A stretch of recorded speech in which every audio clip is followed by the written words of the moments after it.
Nós estamos começando o programa Trocando Ideias, o programa da Igreja Presbiteriana de Pinheiros, um programa feito para você, para abençoar seu coração.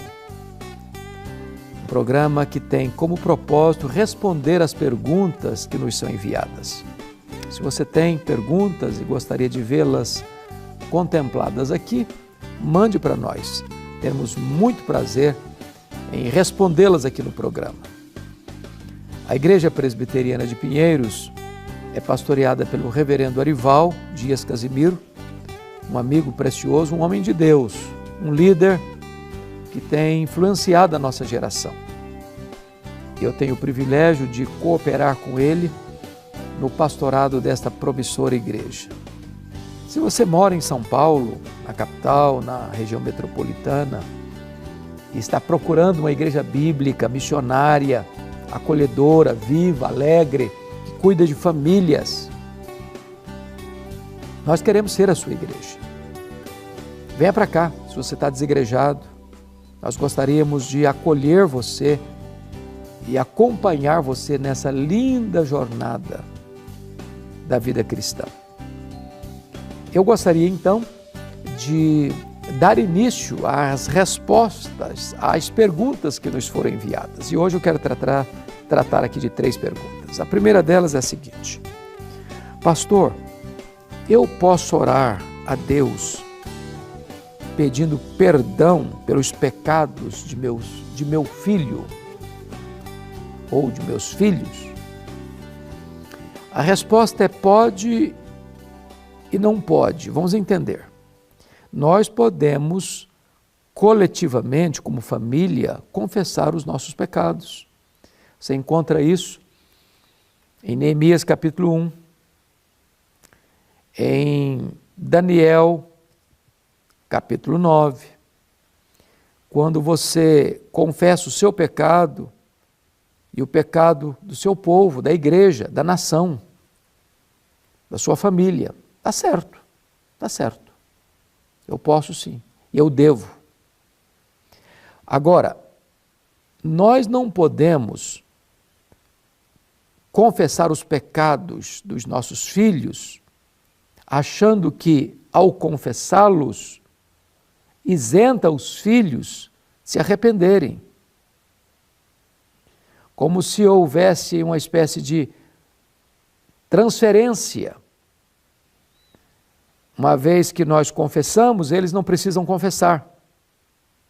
Uma vez que nós confessamos, eles não precisam se arrepender. Não, aí é impossível.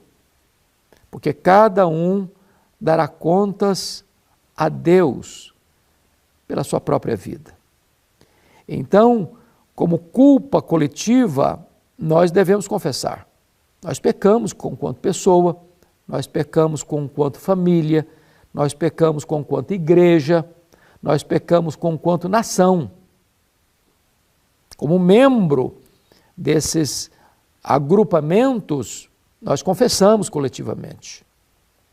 É bíblico. Mas não no sentido de isentar o outro de culpa.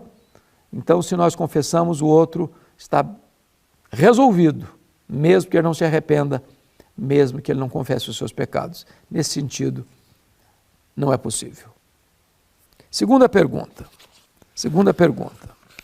Pastor, com tantas coisas ruins acontecendo, o fim dos tempos próximo, o senhor acha que ainda devemos ter o desejo, planos de casar e ter filhos?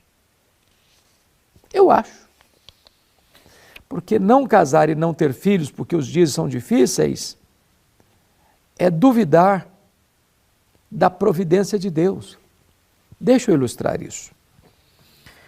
O povo de Israel vivia no Egito, debaixo de uma amarga escravidão. Eles eram servos, escravos. Os filhos eram ferramentas de trabalho num regime de opressão. Se não bastasse isso, Faraó, ao ver o povo de Israel se multiplicar, resolveu mandar matar toda criança que nascesse do sexo masculino, devia ser morta. Era a ordem dada aos soldados. Mais tarde, essas crianças foram também ordenadas a ser jogadas no Nilo para os crocodilos comerem. Bom, o tempo era de opressão. Mesmo nesse tempo, Amrão e Joquebede se casam e têm filhos. E o que vai acontecer? O caçula da família, ao nascer, os pais esconderam o menino, não podendo mais esconder em casa. A Joquebede faz um cesto de betume, calafeta, bota o menino dentro do cesto, fecha, bota a irmã mais velha, que o caçulinha, a Miriam, para ficar vigiando o cesto, rio abaixo. O que acontece? A filha do faraó encontra o cesto com as suas moças, tomando banho. A Miriam recomenda a filha do faraó para encontrar uma mãe, para receber um salário para cuidar do menino. Quem vai ser a mãe? A própria Joquebede. Depois de desmamado o menino, vai ser criado no palácio do faraó, como filho do faraó. E o menino, Moisés, vai se transformar no libertador do seu povo. Então não é porque os dias são difíceis que você não deve se casar, não. Você precisa casar, a não ser que você tenha o dom do celibato. A não ser que você entenda que Deus tem um propósito na sua vida como solteiro, como o apóstolo Paulo, que em virtude do ministério que ele exercia, preferiu não casar. Mas o casamento é uma bênção de Deus e uma ordenança de Deus. Não é bom que o homem fique só. Ter filhos, você precisa entender que você vai criar os seus filhos, você vai cuidar dos seus filhos. E é uma promessa. Ensina a criança no caminho em que deve andar, como exemplo para ele. E quando for velho, não se desviará dele. Aquilo que está no seu coração, o amor a Deus, precisa ser inculcado no coração dos filhos.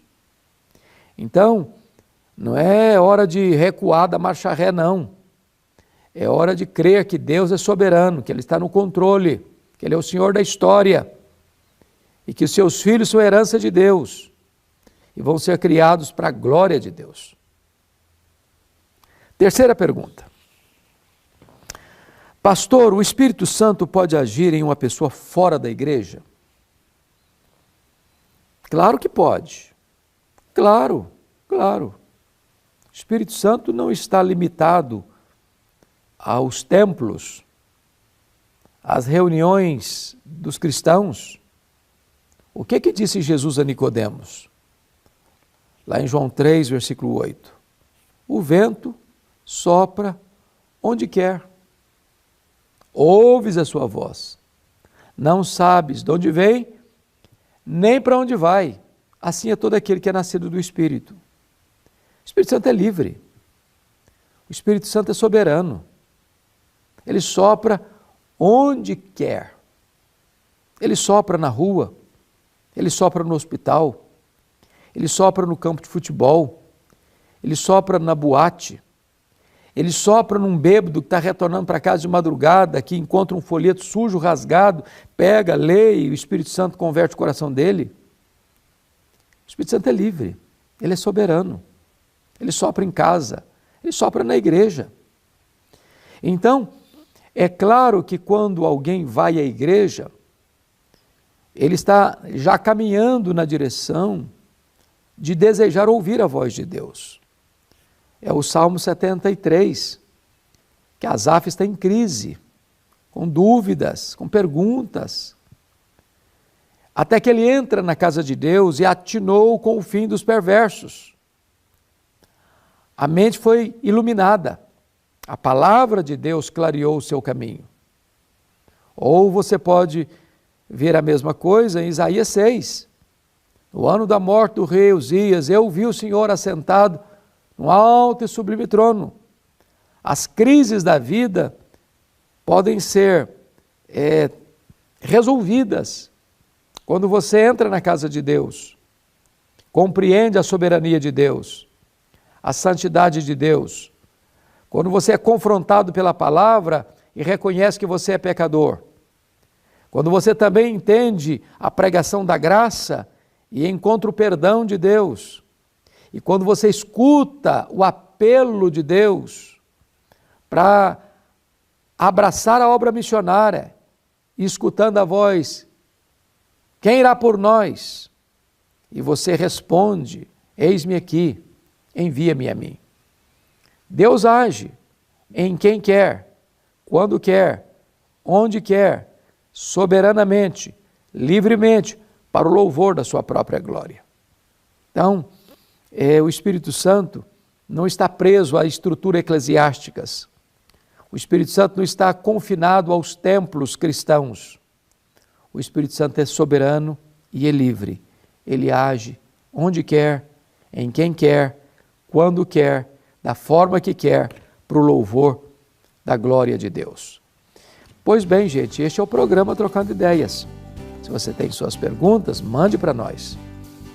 Agora eu quero reiterar o meu convite a você, para vir nos fazer uma visita na Igreja Presbiteriana de Pinheiros. A igreja fica na Avenida Doutora Ruth Cardoso, 6.151, ao lado da Ponte Cidade Universitária. A igreja está de portas abertas a semana toda. Só no domingo nós temos 4 cultos e 2 escolas bíblicas dominicais, de 8 da manhã às 7 da noite. Conexão com Deus toda segunda. Mulher Esperança toda terça, 2h30 da tarde. Culto quarta, culto quinta, culto sexta, culto a semana toda. A igreja está de portas abertas. Somos uma igreja viva, missionária, acolhedora, bíblica. Não inventamos moda, pregamos a palavra. Se você ama a palavra, venha participar conosco. Se você deseja, e encorajamos isso, você pode acompanhar toda a programação da igreja, se inscrevendo no canal do YouTube da igreja e participando das programações 24 horas por dia na IPP TV. Então, queremos ser uma igreja abençoadora para você e para sua família.